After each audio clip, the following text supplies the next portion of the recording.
Class 9 আজ আগের দিন আমরা এই অবধি পড়েছিলাম যে কতগুলো অ্যাসিড মানে তার মধ্যে হাইড্রোক্লোরিক অ্যাসিড, নাইট্রিক অ্যাসিড এবং সালফিউরিক অ্যাসিড এদের কতগুলো রাসায়নিক ধর্মের বিক্রিয়া আর কি পড়েছিলাম। সোডিয়াম হাইড্রোক্সাইড ক্ষারের মধ্যে তার রাসায়নিক বিক্রিয়া কতগুলো সেটা পড়েছিলাম।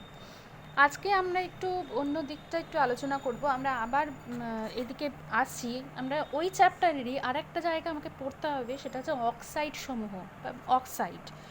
সেই বিষয়টা আমরা আজকে একটু আলোচনা করে নেব। অক্সাইড কাকে বলে?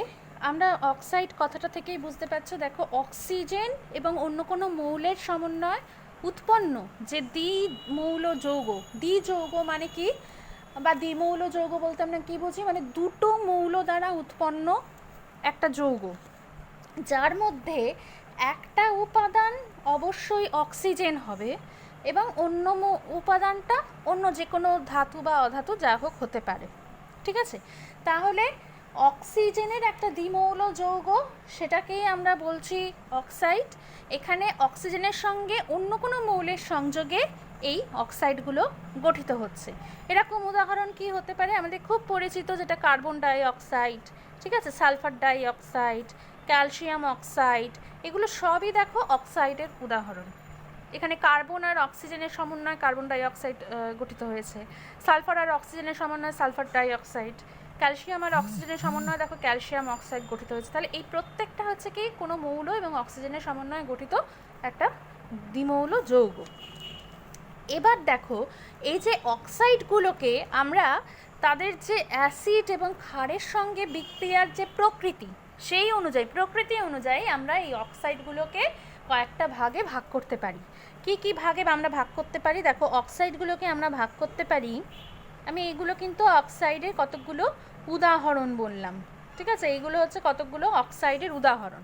এবার আমি অক্সাইডের শ্রেণী বিভাগটা করছি, কতগুলো ভাগে অক্সাইডকে ভাগ করা যায়। দেখো, অক্সাইডগুলোকে আমরা মোটামুটিভাবে চারটে ভাগে দেখবে ভাগ করতে পারি। একটা হচ্ছে আম্লিক অক্সাইড, দ্বিতীয় হচ্ছে কি ক্ষারকীয় অক্সাইড, আচ্ছা, তৃতীয় হচ্ছে কি উভধর্মী অক্সাইড, আর চতুর্থ হচ্ছে প্রশম অক্সাইড। ঠিক আছে, তাহলে আমরা মোটামুটিভাবে এই চারটে ভাগে অক্সাইডগুলোকে ভাগ করতে পারি। এবার আম্লিক অক্সাইড কাকে বলবো এবং কি বা মানে কোন ধরনের অক্সাইডগুলো আম্লিক অক্সাইড হবে? আম্লিক অক্সাইড আমরা দেখব যে প্রধানত যেটা দেখা যায়, অধাতুর সঙ্গে অক্সিজেনের বিক্রিয়ায় উৎপন্ন যে অধাতব অক্সাইডগুলো, সেগুলো সাধারণত আম্লিক অক্সাইড হয়। আম্লিক অক্সাইড আমরা কাদের বলবো? সংজ্ঞা হিসেবে আমরা বলতে পারি যে অক্সাইডগুলো কিনা জলে দ্রবীভূত হয়ে, আমি এর মধ্যে আম্লিক অক্সাইডের এটা লিখছি, যে অক্সাইডগুলো জলে দ্রবীভূত হয়ে অ্যাসিড উৎপন্ন করে। ঠিক আছে, এটা একটা কথা যে জলে দ্রবীভূত হয়ে অ্যাসিড উৎপন্ন করে এবং এবং দ্বিতীয় কথা হচ্ছে যে ক্ষারের সঙ্গে বিক্রিয়া করে লবণ আর জল উৎপন্ন করে, তাদেরকেই আমরা বলবো আম্লিক অক্সাইড। ঠিক আছে, তাহলে আমি এখানে দেখলাম যে জলে দ্রবীভূত হয়ে যে অক্সাইডগুলো অ্যাসিড উৎপন্ন করে এবং ক্ষারের সঙ্গে বিক্রিয়ায় লবণ ও জল উৎপন্ন করে। আমরা সবাই জানি যে অ্যাসিডের সঙ্গে ক্ষারের বিক্রিয়ায় কি হয়, লবণ আর জল উৎপন্ন হয়।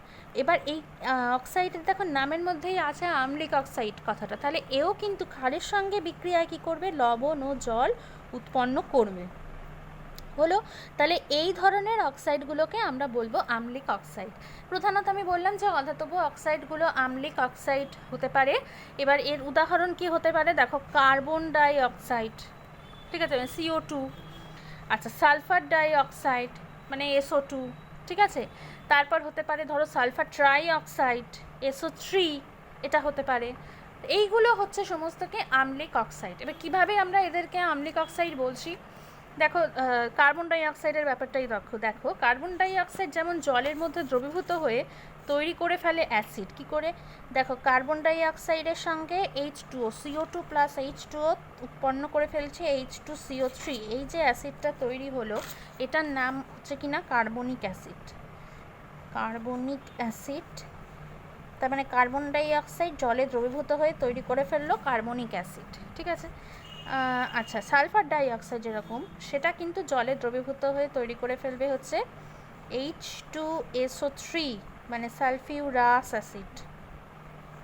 ঠিক আছে, বললাম যে জলে দ্রবীভূত হয়ে এরা অ্যাসিড উৎপন্ন করবে। ঠিক সেরকমভাবে আমি এরকম বিক্রিয়া এদের দেখতে পাই যে কার্বন ডাইঅক্সাইড জল দ্রবীভূত হয়ে কার্বনিক অ্যাসিড H2CO3, SO2 জল দ্রবীভূত হয়ে H2SO3 সালফিউরাস অ্যাসিড এটা উৎপন্ন হয়। এটা গেল প্রথম কথা। দ্বিতীয় কথা বলেছি ক্ষারের সঙ্গে বিক্রিয়া করে এটা লবণ ও জল উৎপন্ন করবে। কিভাবে? কার্বন ডাইঅক্সাইড যেরকম, আমি যদি এটা ক্ষারের সঙ্গে একটা বিক্রিয়া দেখি, কার্বন ডাইঅক্সাইড হলো সোডিয়াম হাইড্রক্সাইডের সঙ্গে বিক্রিয়া করে তৈরি করে ফেলবে কি Na2CO3, মানে সোডিয়াম কার্বনেট লবণ প্লাস H2O, এরকম ধরনের বিক্রিয়া এখানে ঘটবে। এখানে Na2CO3 এটা ব্যালেন্স হবে, 2 বসলো, বাকি সমস্ত কিছু হ্যাঁ ঠিকই আছে। দেখো কার্বন একটা, এদিকে একটা, 2 আর 2 4টে অক্সিজেন, এখানে 3 আর 1 4টে অক্সিজেন, সোডিয়াম 2টো আছে, হাইড্রোজেন আছে কিনা 2টো, এখানে ঠিক আছে। তাহলে সোডিয়াম কার্বনেট আর লবণ আর জল উৎপন্ন করলো। একইভাবে যে সালফার ডাই অক্সাইডের সঙ্গে আমি যদি একটা ক্ষারের বিক্রিয়া দেখি, সোডিয়াম হাইড্রোক্সাইডের বিক্রিয়া ধরো ক্ষারের, তাহলে তৈরি হয়ে যাবে কি Na2SO3 প্লাস হচ্ছে H2O। ঠিক আছে, এটা এখানেও একই রকমেরভাবে আমাকে ব্যালেন্স করে দিতে হবে। হলো, তাহলে এই রকম ধরনের বিক্রিয়া এখানে ঘটবে। একইভাবে ওই যে সালফার ট্রাই অক্সাইডের ব্যাপারটা বলেছি, সালফার ট্রাই অক্সাইডও কিন্তু জলের দ্রবীভূত হয়ে কী করবে? অ্যাসিড উৎপন্ন করবে। কিভাবে? H2SO4, এটাকে আমরা বলছি সালফিউরিক অ্যাসিড। জানি সালফার ট্রাই অক্সাইড জলে দ্রবীভূত হয়ে সালফিউরিক অ্যাসিড উৎপন্ন করে। আর সালফার ট্রাই অক্সাইড, এই অক্সাইডটাও কিন্তু এইরকমভাবে ক্ষারের সঙ্গে বিক্রিয়া করে লবণ আর জল উৎপন্ন করবে। কীভাবে? দেখি, SO3 প্লাস তোমার NaOH, ধরো এটা ক্ষারের সঙ্গে বিক্রিয়া করছে, তৈরি করে ফেলবে Na2SO4 প্লাস হচ্ছে H2। ঠিক আছে, এই ধরনের বিক্রিয়া এখানটায় ঘটবে। তাহলে এই হলো আমাদের তোমার এটা লবণটা কি? সোডিয়াম সালফেট লবণ তৈরি করছে আর জল তৈরি করছে। তাহলে এই প্রত্যেকটা ক্ষেত্রে আমি দেখলাম যে কার্বন ডাই অক্সাইড যেটা, সেটা জলে দ্রবীভূত হয়ে অ্যাসিড উৎপন্ন করলো, ক্ষারের সঙ্গে বিক্রিয়া করে লবণ আর জল উৎপন্ন করলো। সালফার ডাই অক্সাইড জল দ্রবীভূত হয়ে সালফিউরাস অ্যাসিড উৎপন্ন করলো, ক্ষারের সঙ্গে বিক্রিয়া করে লবণ আর জল উৎপন্ন করলো, মানে সোডিয়াম সালফাইট লবণ, এটাকে সোডিয়াম সালফাইট লবণ বলছি, আর জল উৎপন্ন করছে। আর সালফার ট্রাই অক্সাইডও ঠিক একইভাবে জলে দ্রবীভূত হয়ে সালফিউরিক অ্যাসিড উৎপন্ন করলো, আবার ক্ষারের সঙ্গে বিক্রিয়া করে, মানে সোডিয়াম হাইড্রক্সাইডের সঙ্গে বিক্রিয়া করে সোডিয়াম সালফেট আর জল উৎপন্ন করলো। তাহলে প্রতি ক্ষেত্রে আমি দেখলাম আম্লিক অক্সাইডগুলো জল দ্রবীভূত হয়ে অ্যাসিড উৎপন্ন করছে, ক্ষারের সঙ্গে বিক্রিয়ায় লবণ আর জল উৎপন্ন করছে। এবার আমরা চলে আসছি ক্ষারকীয় অক্সাইড। ক্ষারকীয় অক্সাইডগুলো কি? মূলত কিন্তু ধাতব অক্সাইডগুলো হয় ক্ষারকীয় অক্সাইড। এখানে যেমন মূলত ধাতব অক্সাইডগুলো বললাম আম্লিক অক্সাইড, এখানে ক্ষারকীয় অক্সাইড বলছে মূলত ধাতব অক্সাইডগুলো হবে ক্ষারকীয় অক্সাইড। এবার এই সংজ্ঞাটা আমরা কি দেব? এখানে যেমন দেখলাম যে আম্লিক অক্সাইড জলে দ্রবীভূত হয়ে অ্যাসিড উৎপন্ন করে, ক্ষারকীয় অক্সাইডের ক্ষেত্রে আমরা দেখব এরা কিন্তু জলে দ্রবীভূত হয়ে ক্ষার উৎপন্ন করে। ঠিক আছে, এরা জলে দ্রবীভূত হয়ে ক্ষার উৎপন্ন করে, প্রথম কথা। আর দ্বিতীয় কথা হচ্ছে, এক্ষেত্রে যেমন ক্ষারের সঙ্গে বিক্রিয়ায় লবণ আর জল উৎপন্ন হয়, এরা কি করবে? এরা অ্যাসিডের সঙ্গে বিক্রিয়া করে লবণ আর জল উৎপন্ন করবে। ঠিক আছে, অ্যাসিডের সঙ্গে বিক্রিয়ায় লবণ আর জল উৎপন্ন করবে। হয়েছে? তাহলে এই হলো আমাদের ক্ষারকীয় অক্সাইড। হলো, এবার ধাতব অক্সাইডগুলো আমরা বলেছি যে মূলত হচ্ছে তোমার ক্ষারকীয় অক্সাইড হতে পারে। কীরকম ধরনের হতে পারে? ধরো সোডিয়াম মনোক্সাইড, মানে Na2O। ঠিক আছে, আচ্ছা, ক্যালসিয়াম অক্সাইড, ম্যাগনেসিয়াম অক্সাইড, হয়েছে, বা পটাশিয়াম অক্সাইড মানে K2O। এই ধরনের সমস্ত অক্সাইডগুলো হচ্ছে কি ধরনের? না ক্ষারকীয় অক্সাইড, যারা কিনা জল দ্রবীভূত হয়ে ক্ষার উৎপন্ন করে এবং অ্যাসিডের সঙ্গে বিক্রিয়া করে লবণ আর জল উৎপন্ন করে। আমি এটা বিক্রিয়ার উদাহরণ দেখছি। ধরো সোডিয়াম মনোক্সাইড Na2O, সে যদি আমি এখানে জলে দ্রবীভূত করি তাহলে তৈরি করে ফেলবে কি NaOH, সোডিয়াম হাইড্রক্সাইড। বিক্রিয়া ব্যালেন্স হয়ে গেল, এইভাবে হবে। তাহলে দেখো সোডিয়াম মনোক্সাইড জলে দ্রবীভূত হয়ে ক্ষার উৎপন্ন করলো। একইভাবে আমি ক্যালসিয়াম অক্সাইডের ক্ষেত্রে যদি দেখি, ক্যালসিয়াম অক্সাইড সে কিন্তু জলে দ্রবীভূত হয়ে কী করবে? ক্ষার উৎপন্ন করবে, মানে ক্যালসিয়াম হাইড্রক্সাইড উৎপন্ন করবে। জানি আমরা এই বিক্রিয়াটা, ক্যালসিয়াম হাইড্রক্সাইড ক্ষার উৎপন্ন করবে। এবার দুক্ষেত্রেই আমি অ্যাসিডের সঙ্গে বিক্রিয়া দেখি, ধরো Na2O মানে সোডিয়াম মনোক্সাইডের ক্ষেত্রে Na2O একটা প্রচলিত একটা অ্যাসিড নিচ্ছি, হাইড্রোক্লোরিক অ্যাসিড, বিক্রিয়া হবে অ্যাসিডের সঙ্গে, তৈরি হবে সোডিয়াম ক্লোরাইড লবণ প্লাস জল। ঠিক আছে, তাহলে আমি এটাকে ব্যালেন্স করতে পারবো, এখানে 2 বসলো, 2 এখানে 2 বসলো, ব্যাস এটা হয়ে গেল। তাহলে সোডিয়াম মনোক্সাইড হাইড্রোক্লোরিক অ্যাসিডের সঙ্গে বিক্রিয়া করে দেখো সোডিয়াম ক্লোরাইড লবণ প্লাস জল উৎপন্ন করছে। একইভাবে ক্যালসিয়াম অক্সাইড এও কিন্তু এইভাবে হাইড্রোক্লোরিক অ্যাসিডের সঙ্গে বিক্রিয়া করে তৈরি করে ফেলবে কি CaCl2 প্লাস H2O, এই ধরনের বিক্রিয়া এখানটায় ঘটবে।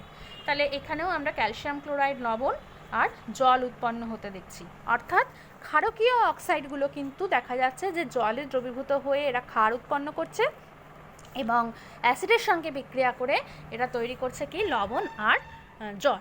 ঠিক আছে, তাহলে এইভাবে কিন্তু আমরা দেখব যে ধাতব অক্সাইডগুলো মূলত ক্ষারকীয় অক্সাইড হচ্ছে।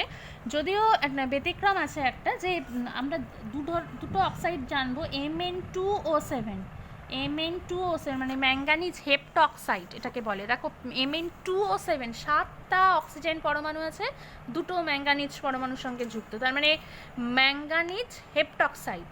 আর একটা হচ্ছে কি না ক্রোমিয়াম ট্রাই অক্সাইড মানে CrO3, এই দুটো কিন্তু তোমার ধাতব অক্সাইড হওয়া সত্ত্বেও এই দুজন হচ্ছে কি আম্লিক অক্সাইড হয়, বুঝলে, এই দুজন কিন্তু আম্লিক অক্সাইড হয়। যদিও এরা ম্যাঙ্গানিজ একটা ধাতু এবং ক্রোমিয়াম একটা হচ্ছে তোমার ধাতু, কিন্তু তা সত্ত্বেও এই যে ম্যাঙ্গানিজ হেপ্টক্সাইড এবং ক্রোমিয়াম ট্রাই অক্সাইড এই দুটো এই ক্ষেত্রে আমরা বলবো যে এরা ধাতব অক্সাইড হলেও কিন্তু আম্লিক অক্সাইড হবে। হয়ে গেল, তাহলে আমরা ক্ষারকীয় অক্সাইড জানলাম আর আম্লিক অক্সাইড জানলাম। আচ্ছা, এইবার আমরা যেটা পড়ব সেটা হচ্ছে কি যে উভধর্মী অক্সাইড। উভধর্মী অক্সাইডের ক্ষেত্রে আমরা যেটা দেখলাম, উভধর্মী নামটা থেকেই নিশ্চয়ই বুঝতে পারছো যার মধ্যে উভয় ধর্ম বর্তমান, অর্থাৎ উভধর্মী অক্সাইডগুলো অ্যাসিড ও ক্ষার উভয়ের সঙ্গেই বিক্রিয়া করে কি করবে লবণ আর জল উৎপন্ন করবে। ঠিক আছে, তাহলে আমরা এখানে বলতে পারি যে সকল অক্সাইডগুলো অ্যাসিড ও ক্ষার উভয়ের সঙ্গেই বিক্রিয়ায়, বেশিরভাগ ক্ষেত্রে এটা দেখা যায় তীব্র অ্যাসিড আর তীব্র ক্ষারের সঙ্গে বিক্রিয়া এটা ভালো হয়। ঠিক আছে, তীব্র অ্যাসিড ও তীব্র ক্ষার উভয়ের সঙ্গেই বিক্রিয়ায় লবণ ও জল উৎপন্ন করে।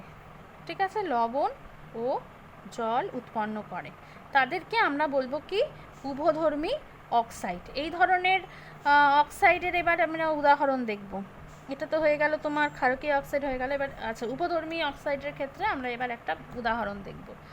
দেখো, উভধর্মী অক্সাইডের ক্ষেত্রে আমরা যে উদাহরণটা আমরা খুব ভালো উদাহরণ হচ্ছে অ্যালুমিনিয়াম অক্সাইড, জিঙ্ক অক্সাইড, এগুলো হচ্ছে উভধর্মী অক্সাইডের ভীষণ ভালো একটা উদাহরণ। কীরকমভাবে দেখো উভধর্মী অক্সাইডের উদাহরণ আমরা কেন বলছি এগুলোকে, অ্যাসিড ও ক্ষার উভয়ের সঙ্গে বিক্রিয়ায় বলা হয়েছে লবণ আর জল উৎপন্ন করবে। তাহলে আমি প্রথমে অ্যালুমিনিয়াম অক্সাইডের ক্ষেত্রে বিক্রিয়াটা দেখছি। দেখো, অ্যালুমিনিয়াম অক্সাইড সে একটা অ্যাসিড নিলাম, ধরো হাইড্রোক্লোরিক অ্যাসিড, তার সঙ্গে বিক্রিয়া করে কি তৈরি করে লবণ আর জল তৈরি করে। লবণ বলতে এখানে তৈরি করবে অ্যালুমিনিয়াম ক্লোরাইড লবণ প্লাস H2O জল। ঠিক আছে, আচ্ছা, এবার দেখি এটা ব্যালেন্স করতে হবে। দেখো এখানে আছে কত, এখানে 3 আছে। ঠিক আছে, এখানে আছে, এটা হচ্ছে তোমার অক্সিজেন 3টে আছে, তাহলে আমি এখানে একটা 3 বসাবো, তাহলে হাইড্রোজেন হয়ে গেল। দেখো এখানে 6টা, এখানে তাহলে আমাকে এখানে 6 বসাতে হবে। আচ্ছা, অ্যালুমিনিয়াম 2টো আছে আর এখানে ক্লোরিনও দেখো 6টা হয়ে গেছে, তাহলে আমি এখানে 2 বসিয়ে দিলাম। তাহলে দেখো এখানে অ্যালুমিনিয়াম 2টো, এদিকে 2টো, অক্সিজেন 3টে, এদিকে 3টে, হাইড্রোজেন এখানে 6টা, এদিকে 6টা, ক্লোরিন 6টা, এদিকেও 6টা। তাহলে এই দেখলাম অ্যালুমিনিয়াম অক্সাইডের সঙ্গে অ্যাসিডের বিক্রিয়াতে কি হলো, অ্যালুমিনিয়াম ক্লোরাইড লবণ আর জল উৎপন্ন হলো। এবার আমি অ্যালুমিনিয়াম অক্সাইডের সঙ্গে যদি ক্ষারের বিক্রিয়া দেখি, সোডিয়াম হাইড্রোক্সাইডের মতো একটা তীব্র ক্ষারের সঙ্গে যদি অ্যালুমিনিয়াম অক্সাইডের বিক্রিয়া হয়, তাহলে তৈরি হবে NaAlO2 মানে সোডিয়াম অ্যালুমিনেট প্লাস হচ্ছে জল। এই বিক্রিয়াটা এখানে হবে। অ্যালুমিনিয়াম অক্সাইডের সঙ্গে সোডিয়াম হাইড্রোক্সাইডের বিক্রিয়া দেখলাম, সোডিয়াম অ্যালুমিনেট প্লাস জল উৎপন্ন হচ্ছে। এই বিক্রিয়াটা আমি যদি একটু ব্যালেন্স করার চেষ্টা করি, এখানে দেখা যাচ্ছে কত আসছে এখানে অ্যালুমিনিয়াম এখানে দুটো আছে, এখানে এখানে আমার তাহলে 2 একটা বসাতে হবে। আচ্ছা এবার দেখো এখানে কত সোডিয়াম হয়ে গেছে, এখানে দুটো, এখানে 2 বসালাম। আচ্ছা দেখা যাক হাইড্রোজেন দুটো। আচ্ছা প্রথম থেকে দেখি, অ্যালুমিনিয়াম দুটো, এদিকে দুটো, 3টে আর দুটো 5টা অক্সিজেন, এখানে 1 আর 2 দুগুণে 4 আর 1 5টা অক্সিজেন, সোডিয়াম দুটো, এখানেও দুটো, হাইড্রোজেন দুটো, এখানেও দুটো। তার মানে এখানে দেখা যাচ্ছে যে তীব্র ক্ষার সোডিয়াম হাইড্রোক্সাইডের সঙ্গে অ্যালুমিনিয়াম অক্সাইডের বিক্রিয়া সোডিয়াম অ্যালুমিনেট লবণ প্লাস জল উৎপন্ন হচ্ছে। অর্থাৎ অ্যালুমিনিয়াম অক্সাইডটা কি, একটা উভধর্মী অক্সাইডের উদাহরণ। তাহলে আমি এখানে অ্যালুমিনিয়াম অক্সাইড পেলাম একটা উদাহরণ, যেটা উভধর্মী অক্সাইডের। ঠিক আছে, এখানে আমরা অ্যালুমিনিয়াম অক্সাইড লিখলাম। আর একটা কী হতে পারে, আরেকটা আমরা বলতে পারি ভালো উদাহরণ জিঙ্ক অক্সাইড। জিঙ্ক অক্সাইডের ক্ষেত্রে কীরকম ধরনের বিক্রিয়া ঘটবে? জিঙ্ক অক্সাইডের ক্ষেত্রে যে বিক্রিয়াটা ঘটবে, আমরা যদি অ্যাসিডের সঙ্গে এটার বিক্রিয়া দেখি, জিঙ্ক অক্সাইডের সঙ্গে তীব্র অ্যাসিড হাইড্রোক্লোরিক অ্যাসিডের বিক্রিয়া হচ্ছে, তৈরি করবে জিঙ্ক ক্লোরাইড প্লাস জল H2O।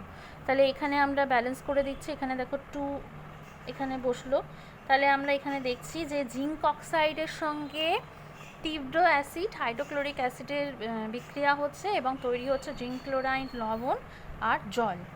আর সোডিয়াম হাইড্রক্সাইডের মতো তীব্র ক্ষারের সঙ্গেও বিক্রিয়া আমরা যদি দেখি জিঙ্ক অক্সাইডের, তাহলে এখানে তৈরি হয়ে যাবে সোডিয়াম জিঙ্কেট লবণ, মানে Na2ZnO2 প্লাস H2O। এই ধরনের বিক্রিয়া এখানটায় ঘটবে।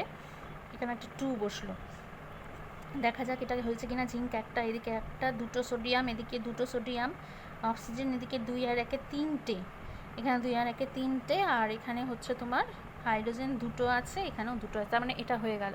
অর্থাৎ জিঙ্ক অক্সাইডের সঙ্গে তীব্র অ্যাসিড হাইড্রোক্লোরিক অ্যাসিডের সঙ্গেও বিক্রিয়া, যেমন জিঙ্ক ক্লোরাইড আর জল তৈরি হচ্ছে, মানে লবণ আর জল তৈরি হচ্ছে। তীব্র ক্ষার সোডিয়াম হাইড্রোক্সাইডের সঙ্গে বিক্রিয়াতেও দেখা যাচ্ছে একটা লবণ আর জল তৈরি হচ্ছে, সোডিয়াম জিঙ্কেট লবণ আর জল তৈরি হচ্ছে। তাহলে জিঙ্ক অক্সাইডকেও আমরা বলবো কি একটা উভধর্মী অক্সাইড, যার মধ্যে উভয় ধর্ম বর্তমান, অর্থাৎ অ্যাসিড ও ক্ষার উভয়ের সঙ্গে বিক্রিয়ায় লবণ আর জল উৎপন্ন করছে। আচ্ছা তারপরের যে ভাগটা সেটা হচ্ছে কিনা প্রশম অক্সাইড। প্রশম অক্সাইড মানে আমরা বলবো যে সকল অক্সাইডগুলো কোনো অ্যাসিড বা ক্ষার কারোর সঙ্গেই কোনো বিক্রিয়া করে না। যেরকম উদাহরণ হচ্ছে কি জল, কার্বন মনোক্সাইড, এইগুলো হচ্ছে প্রশম অক্সাইডের উদাহরণ, যার মধ্যে অ্যাসিড বা ক্ষার উভয় কারোর সঙ্গেই বিক্রিয়া করছে না। যে সকল অক্সাইডগুলো, সেইগুলোকে আমরা বলছি প্রশম অক্সাইড। তাহলে আমরা আজকে পড়লাম অক্সাইড সমূহ। অক্সাইডগুলোকে আমরা দেখলাম যে কোনো মৌল এবং অক্সিজেনের সঙ্গে রাসায়নিক বিক্রিয়ায় উৎপন্ন যে দ্বিমৌল যৌগ, সেটাকেই আমরা বলছি ওই মৌলের অক্সাইড। এই অক্সাইডগুলোকে আমরা কয়েক ভাগে ভাগ করছি, যেমন আম্লিক অক্সাইড, ক্ষারকীয় অক্সাইড, উভধর্মী অক্সাইড এবং প্রশম অক্সাইড। আম্লিক অক্সাইড দেখা গেল জল দ্রবীভূত হয়ে যে অক্সাইডগুলো অ্যাসিড উৎপন্ন করে এবং ক্ষারের সঙ্গে বিক্রিয়া করে লবণ আর জল উৎপন্ন করে, তাদেরকে আমরা আম্লিক অক্সাইড বলছি। উদাহরণ হিসেবে carbon dioxide, sulphur dioxide, sulphur trioxide বা ফসফরাস পেন্টঅক্সাইড, এই ধরনের অক্সাইডগুলো হচ্ছে আম্লিক অক্সাইডের উদাহরণ। ক্ষারকীয় অক্সাইডের ক্ষেত্রে বলা হলো যে জলে দ্রবীভূত হয়ে যারা ক্ষার উৎপন্ন করে, যে সকল অক্সাইডগুলো আর অ্যাসিডের সঙ্গে বিক্রিয়া করে লবণ আর জল উৎপন্ন করে, তাদেরকে আমরা বললাম ক্ষারকীয় অক্সাইড। উদাহরণ হিসেবে বেশিরভাগ ধাতব অক্সাইড, যেমন potassium oxide, sodium monoxide, calcium oxide, magnesium oxide, এইগুলো সব হচ্ছে ক্ষারকীয় অক্সাইড। এছাড়া আমরা দেখেছিলাম যে ম্যাঙ্গানিজ হেপ্টাক্সাইড এবং ক্রোমিয়াম ট্রাইঅক্সাইড, এই দুটো ধাতব অক্সাইড হলেও কিন্তু এরা আম্লিক অক্সাইড হয়। বাকি সমস্ত ক্ষেত্রে আমরা বলতে পারি যে বেশিরভাগ ধাতব অক্সাইডগুলো হচ্ছে ক্ষারকীয় অক্সাইড এবং অধাতব অক্সাইডগুলো হচ্ছে আম্লিক অক্সাইড। কিন্তু এই দুটো ক্ষেত্রে ম্যাঙ্গানিজ হেপ্টাক্সাইড এবং ক্রোমিয়াম ট্রাইঅক্সাইড ধাতব অক্সাইড হওয়া সত্ত্বেও তারা আম্লিক অক্সাইড হবে। নেক্সট দেখলাম উপধর্মী অক্সাইড, মানে যে সকল অক্সাইডগুলো অ্যাসিড এবং ক্ষার উভয়ের সঙ্গে বিক্রিয়া লবণ আর জল উৎপন্ন করে। উদাহরণ হিসেবে আমরা বললাম যে অ্যালুমিনিয়াম অক্সাইড এবং জিঙ্ক অক্সাইড দুজনেরই বিক্রিয়া দেখিয়েছি, অ্যাসিড এবং ক্ষার উভয়ের সঙ্গেই বিক্রিয়া করে লবণ ও জল উৎপন্ন করতে পারে। এখানে প্রশ্ন হতে পারে যে এইটি অ্যালুমিনিয়াম অক্সাইড একটি উপধর্মী অক্সাইড, কেন বলা হচ্ছে এরকম? তখন তোমাকে এই পুরো রাসায়নিক বিক্রিয়া লিখে সমীকরণ লিখে ব্যাখ্যা করতে হবে। আর লাস্ট যেটা পড়লাম সেটা হচ্ছে কিনা প্রশম অক্সাইড। প্রশম অক্সাইডের ক্ষেত্রে বললাম যে যে সকল অক্সাইডগুলো অ্যাসিড ও ক্ষার কারোর সঙ্গে বিক্রিয়ায় লবণ আর জল উৎপন্ন করে না, তাদেরকে আমরা বলছি প্রশম অক্সাইড। উদাহরণ হিসেবে আমরা কার্বন মনোক্সাইড বা H2O মানে জল, ঠিক আছে, বা আরও হতে পারে এখানে উদাহরণ নাইট্রিক অক্সাইড, নাইট্রাস অক্সাইড, এইগুলো সব হচ্ছে প্রশম অক্সাইড। যে সকল অক্সাইডগুলো কিনা অ্যাসিড ও ক্ষার কারোর সঙ্গেই বিক্রিয়ায় লবণ ও জল কোনো কিছু উৎপন্ন করতে পারে না, তাদেরকে আমরা বলছি প্রশম অক্সাইড। ঠিক আছে, তাহলে এই হলো আজকে আমাদের যে আলোচনা, অক্সাইড সম্পর্কিত আলোচনা আজকে এই পর্যন্ত।